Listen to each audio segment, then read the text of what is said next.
So, this lecture focuses on Latin America in the long 19th century. Now, we've sketched some general patterns of world history in this period: the force of the world economy as the West industrialized, the limited but measurable developments of modernization, the force of Western military strength and imperialism, and the spread of national loyalties.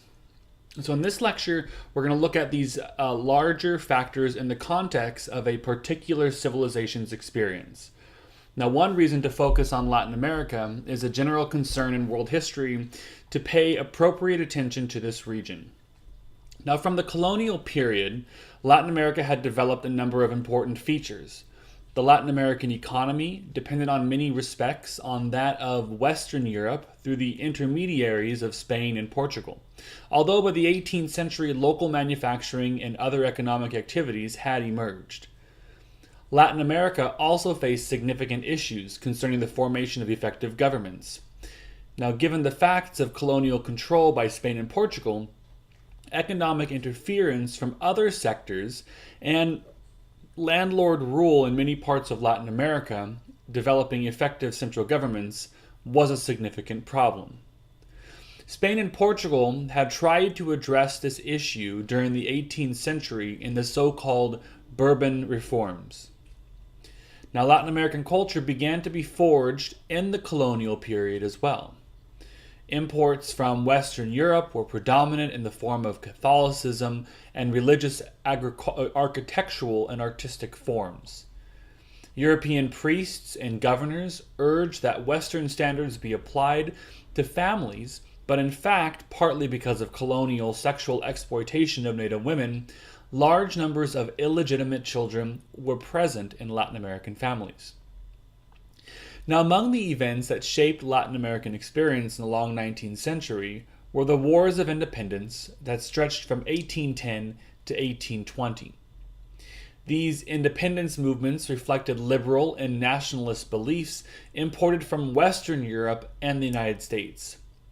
The goals were independence from Spanish and Portuguese control and the formation of liberal political states featuring parliaments and constitutions. There was also some hope of curbing the Catholic Church's power.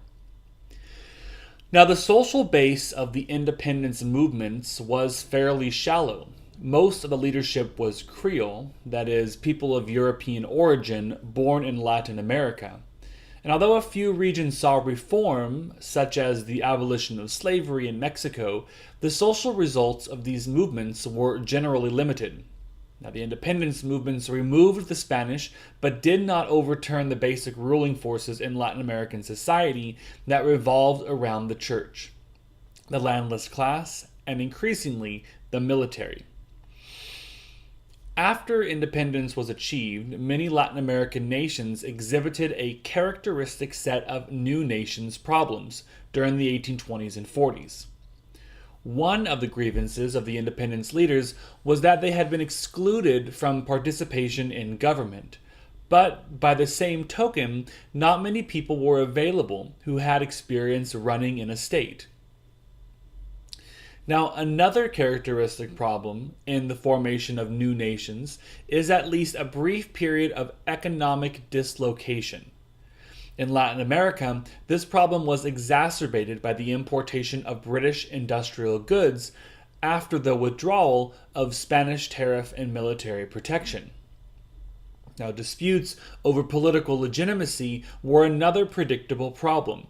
Although most of the independence movements were hostile to monarchies in certain regions, such as Mexico, monarchy seemed the most sensible system.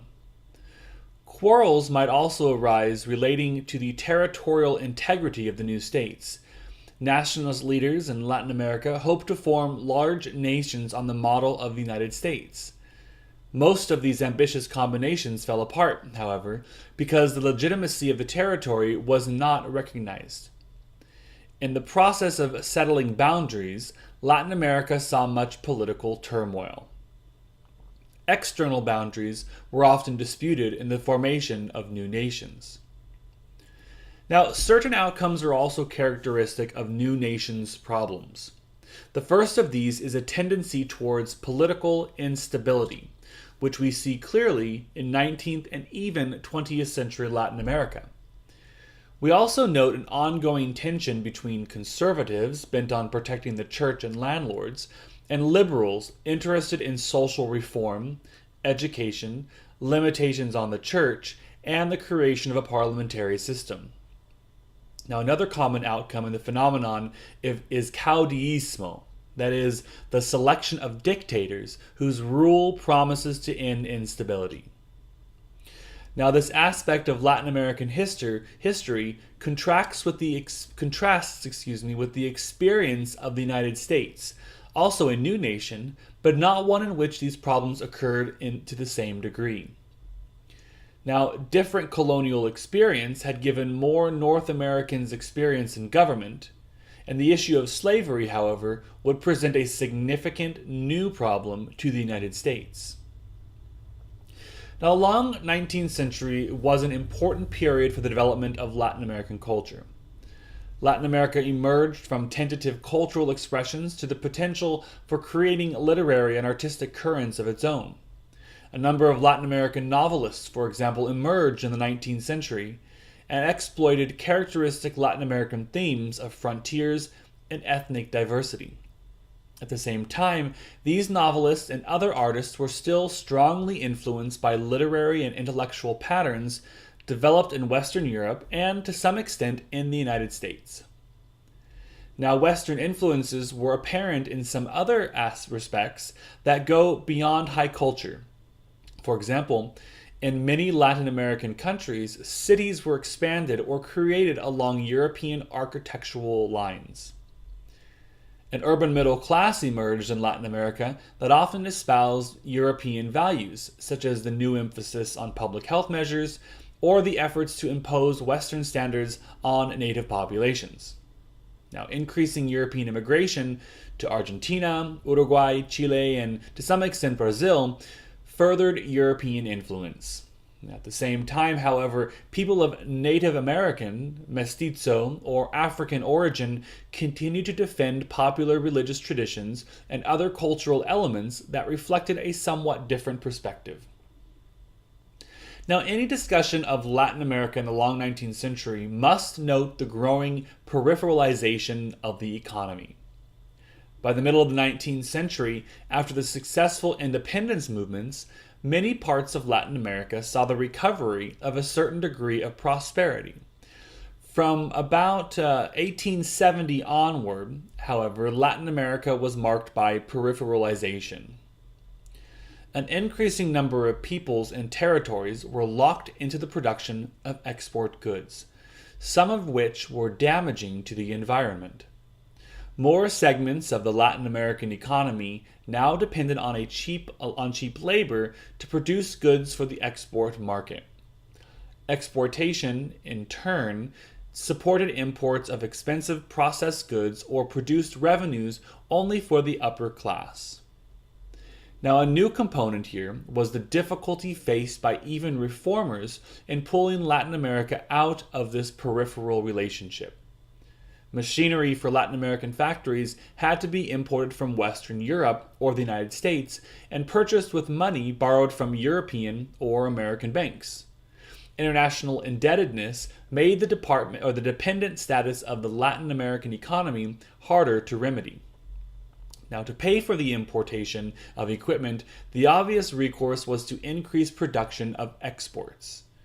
Now, to expand coffee production, it was necessary to press farther into the interior, which meant that railroads were needed to bring the product to market. And to build railroads, however, stock had to be purchased from industrial societies. Now, this effort to increase production actually drove down prices, making it impossible for Latin America to pull out of economic dependency. The developments in Latin America illustrate the variety of historical experiences that a major society could have in the long 19th century. Along with the economic dependency we have just discussed, could come significant political innovation. Not only achievement of independence, but the emergence of new political movements and the capacity to foster social and cultural reforms. Now, Latin Americans believe themselves, sometimes they debate the experiences of the long 19th century and earlier colonial precedents by questioning whether Latin America was a Western civilization. On the affirmative side are aspects of the civilization's high culture, in which we see a Latin American contribution to the common Western intellectual enterprise. On the side of complexity is the extent to which Latin American developments tended to be stronger in the humanities than in the sciences. In popular culture, Latin America was home to a number of vigorous popular religious movements that differed considerably from their European counterparts. Western liberal and nationalist ideals appeared in Latin American politics, but the instability of this arena was somewhat greater in Latin America than in Europe. Now, when we look at economics patterns, the picture does not look particularly Western at all. The question of whether Latin American civilizations was Western can help organize our comparisons, but it entails complexities that reflect both earlier traditions and new aspects of the Latin American experience during the long 19th century.